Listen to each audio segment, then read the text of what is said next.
My name is Ginny, also known as 2/3 Lotus, everywhere on the internet. This clip is part of my series, The Poets of Twitch, where I analyze my viewers' writing live on stream. Nothing has been edited out, so you're seeing this exactly as streamed with all of the imperfections and tangents that come with being live.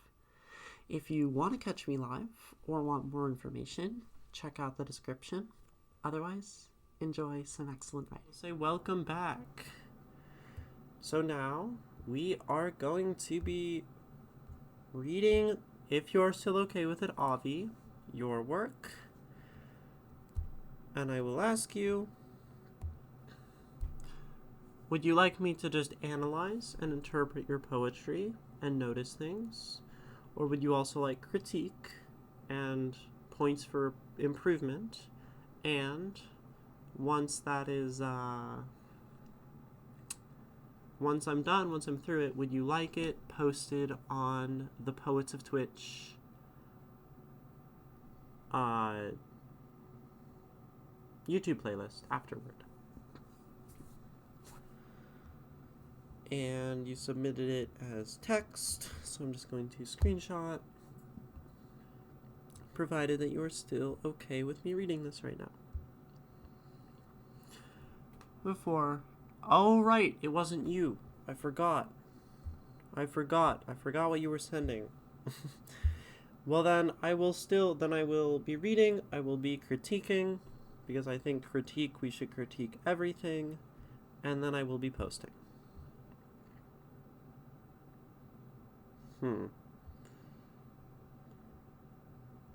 Okay.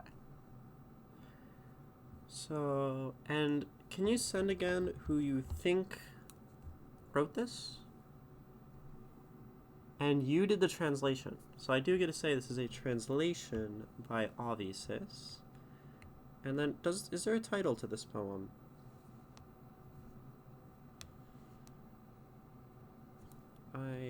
Unless it's in the form and I didn't see it? No. No, not really? Okay.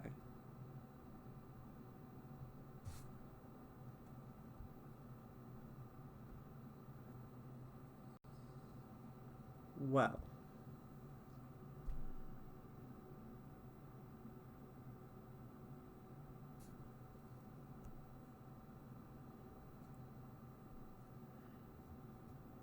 Can you send again, though, the name of the person who you think wrote it? Because I'm not going to go find it in chat.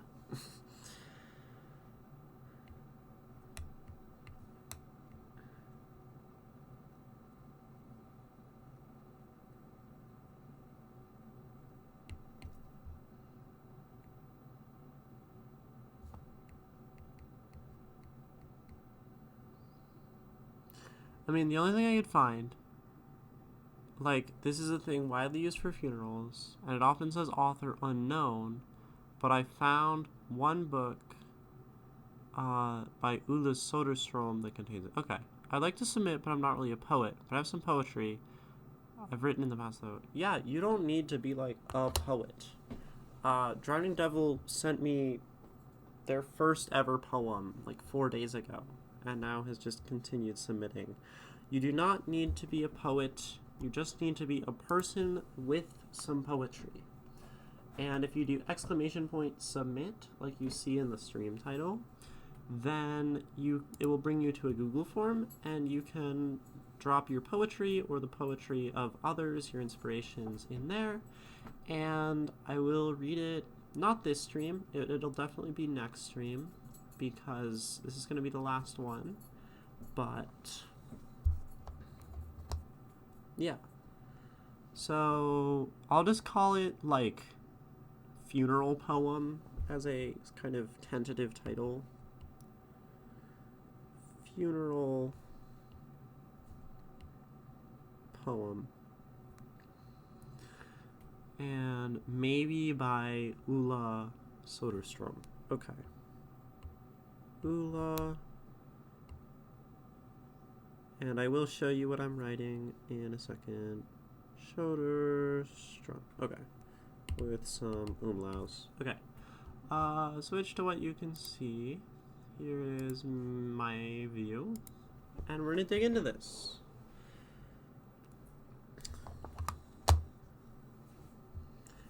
And the context is that it's a thing for funerals in, like, Swedish, right? Is that what you said? Sweden? Or was it a different... I think that's what you said. Imagine that you are standing on a beach. You're Swedish? Awesome. Imagine that you are standing on the beach in the summer dusk, watching a graceful ship being readied for departure. The sails are hoisted. When the evening breeze comes, the sails are filled and the ship glides out onto the open ocean. You follow it with your gaze as it sails toward the sunset. It gets smaller and smaller, eventually disappearing as a small dot by the horizon. Then you hear someone by your side say, "Now he's left us." When you hear that voice, there is another, on another beach that sees him show up just by the horizon. And another voice exclaims, "Here he comes."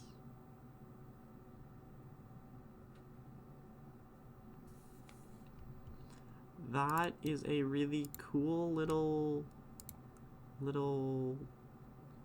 refrain, I suppose. Potentially from Ulla Soderstrom. I'm calling it a funeral poem, as translated from Swedish by Avisis.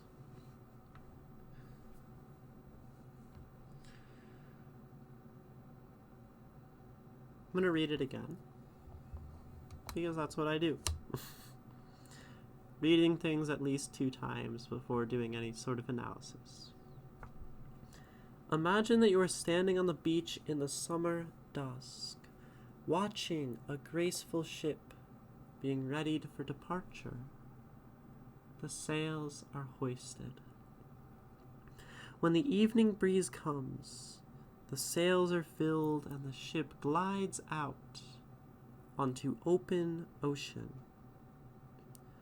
You follow it with your gaze as it sails toward the sunset.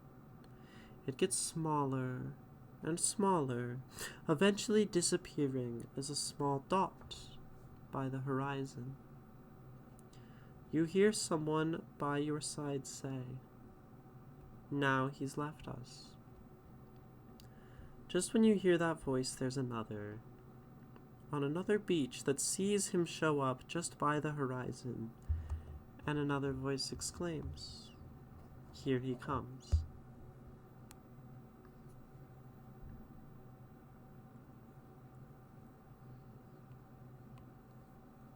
So,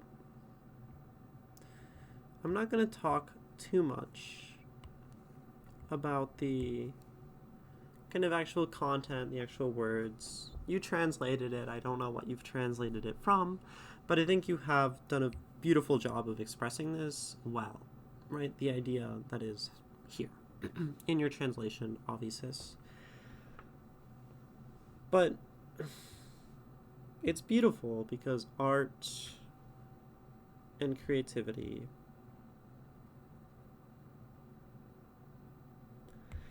and the imagination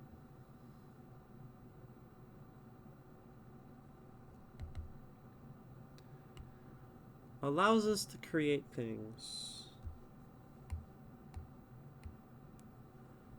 that bring us comfort.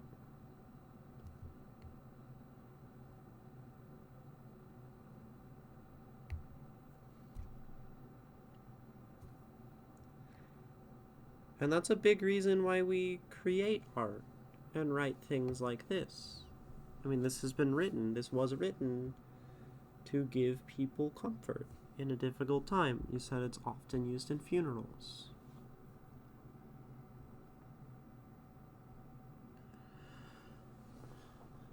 And That's a beautiful thing.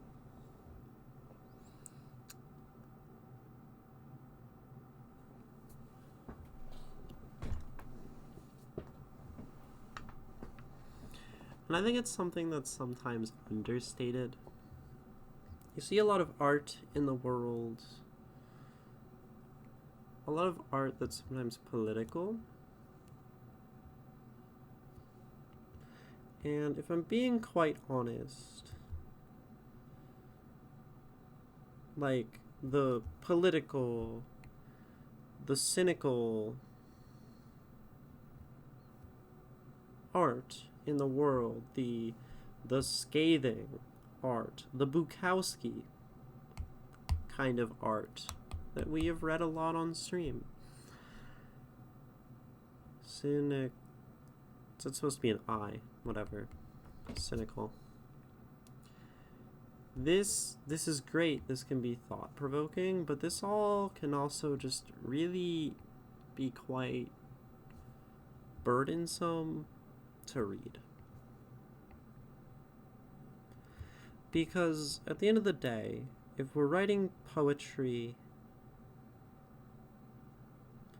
like this, it is rooted in reality.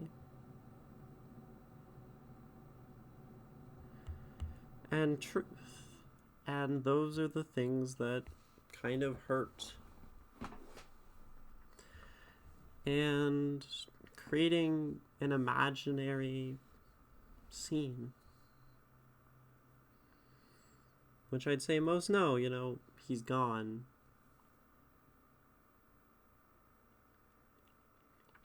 Him himself, the ship itself, is not being received anywhere.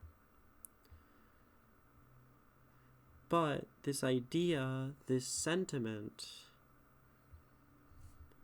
that things aren't over as someone leaves us is so comforting.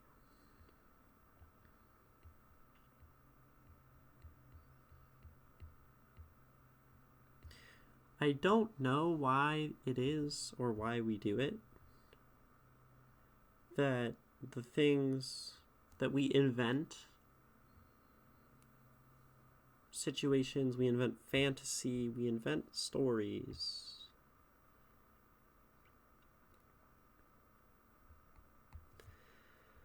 to make us feel better, right?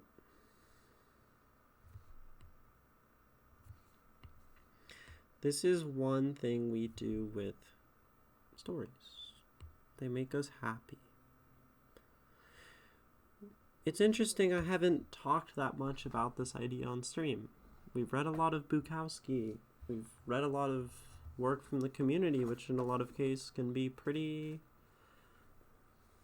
pained. And there's a lot of us who are queer, and these poems are kind of hard. And this essay was about oppression and just a whole lot of heavy stuff in that regard.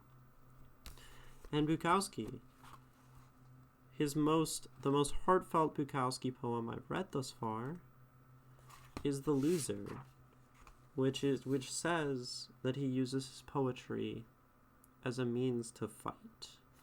He's been fighting ever since he wrote his first poem. And that's another use of stories too, that they let us fight. They let us process, they let us deal with the difficult things in the world and challenge them. Also, some things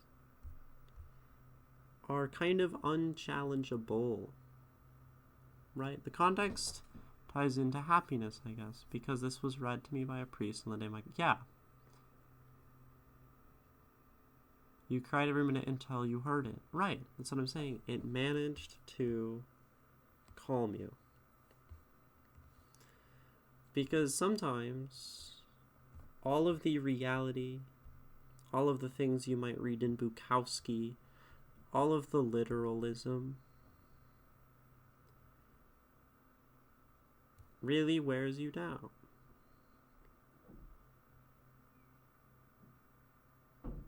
And then, yet, when we take something like this, a story, something not necessarily grounded, that's the kind of thing that can just make us feel better. Right?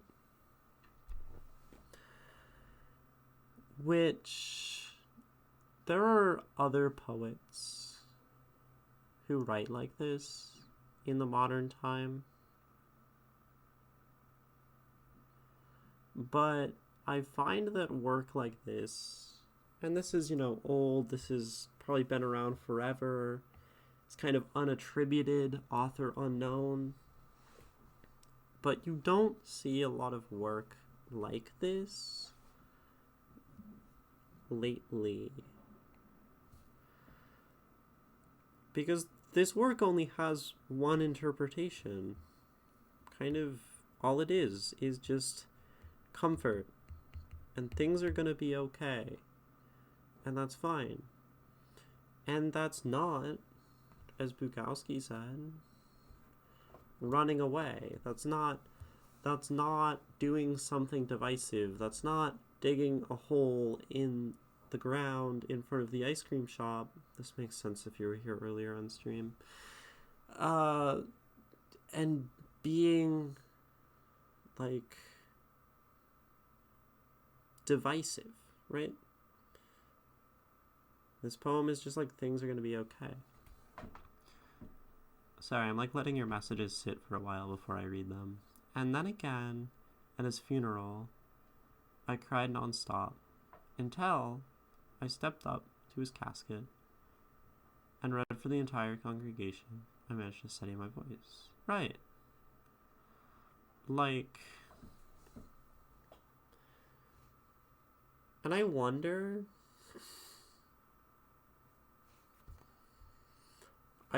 why so little of this art gets made. I mean, in a sense, it's probably because this art is difficult to make. It is difficult to, with such perfect language, say, without just saying it, things are okay. It's so much easier to write about reality and the things we see and the way that the world is hard and the way that we try to deal with it. The poem isn't telling you to go do something. This doesn't tell me to turn around and go make money or go to therapy or make art in response or act in the face of grief or even turn to loved ones. All this poem says is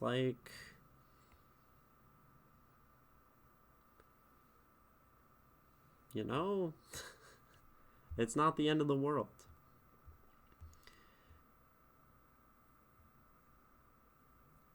And no one, there's not that much of this writing. And when it's done really well, and I think your translation has done great justice, probably, to whatever the original text was, because this is still very powerful. And perhaps it's because it's more about the idea than the exact language with which this is expressed. But I don't know. It's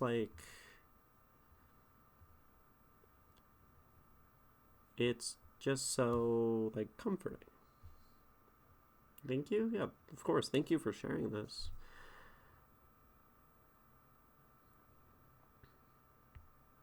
And I don't think it matters to critique something like this and say, well, it gets smaller and smaller, and then you say small again, and this is a repetition of words, And I've heard from everyone ever in writing that that's a bad thing and a bad literary move.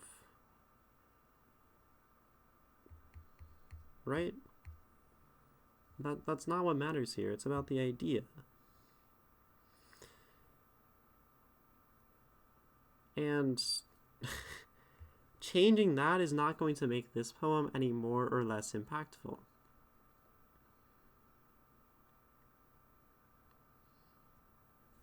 Because there are some things that are just like an idea, ideas that on an underlying level are just good.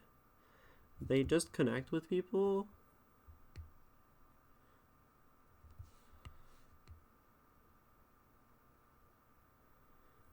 And they're like genuine. You know, the idea is it is okay. People care. There's like another side to this. Life moves forward. And it's hard to express those things so elegantly, so eloquently. But I think it shows like the importance of the underlying idea.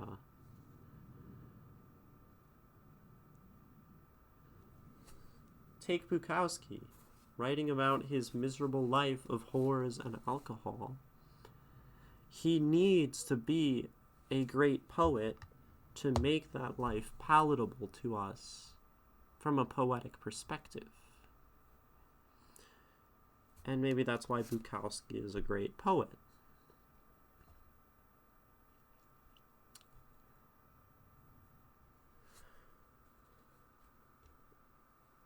But I don't know. Maybe that inspires me, in a sense, to write more like this. It's just a piece of writing I enjoy sharing, simply because the company gave me. Yeah. Because sometimes I get lost in the right word choice, the right metaphor, trying to say something that's going to make people feel something. They're going to say, ooh, those words worked well. I like this. But if that's the idea, if that's the underlying motivation, like, I don't know, what am I doing, right? And sometimes the simplicity speaks for itself. My favorite poet of simplicity is Mary Oliver. She takes a slightly different approach to her poetry. Very focused on nature and just like listening to the world and peace and all of these things. It doesn't have so much as often that sort of moral chargedness, that emotional, like here talking about someone's death and trying to comfort. I think Mary Oliver just presents things beautifully. But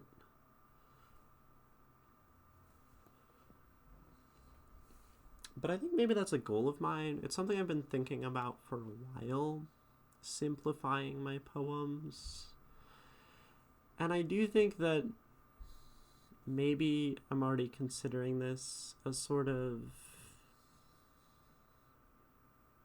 inspiration to actually go and do that.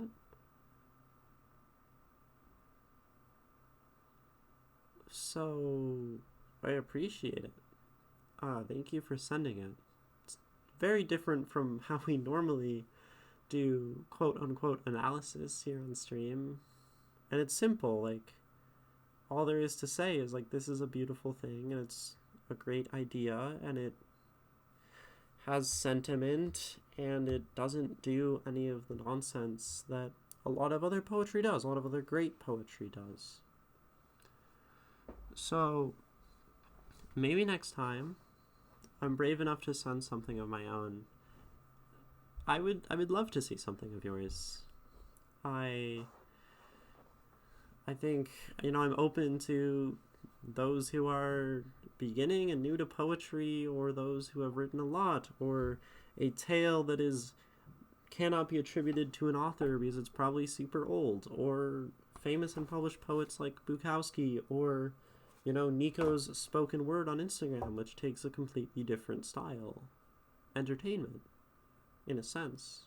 She also does a great job of having deep emotional ideas, but yeah, absolutely submit anything of yours. And I guess I'll read this again, unless there's any more thoughts on this conversation, on this work. I just think it's simple, enjoyable, and in that regard I don't have all that much to provide to it. After this I need to sleep. It's already past midnight. Yes, absolutely do sleep. So I'll read it one more time, and then that will be good night to you after that, Avisis. Thanks for sending this.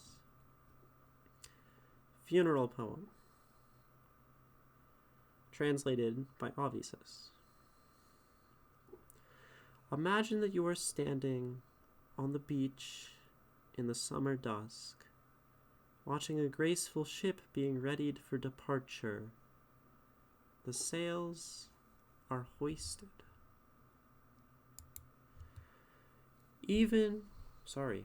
When the beginning... I'm going to start over. I don't even know how I came up with beginning. It's just evening. One more time, from the top. Imagine that you are standing on the beach in the summer dusk, watching a graceful ship being readied for departure. The sails are hoisted. When the evening breeze comes, the sails are filled and the ship glides out onto the open ocean. You follow it with your gaze. As it sails toward the sunset, it gets smaller and smaller, eventually disappearing as a small dot by the horizon. Then you hear someone by your side say, "Now he's left us." Just when you hear that voice, there is another on another beach that sees him show up just by the horizon. And another voice exclaims, "Here he comes."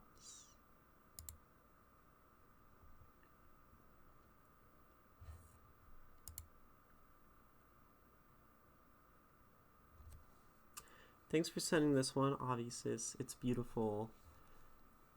Translation is great. Of course, like I said, maybe there are like literary rules that you could do better in that, but it's not what it's about. It's like a really pretty little snippet. So thank you for sharing. Thank you for coming by stream, and I hope to see you back and hear some of your original poetry.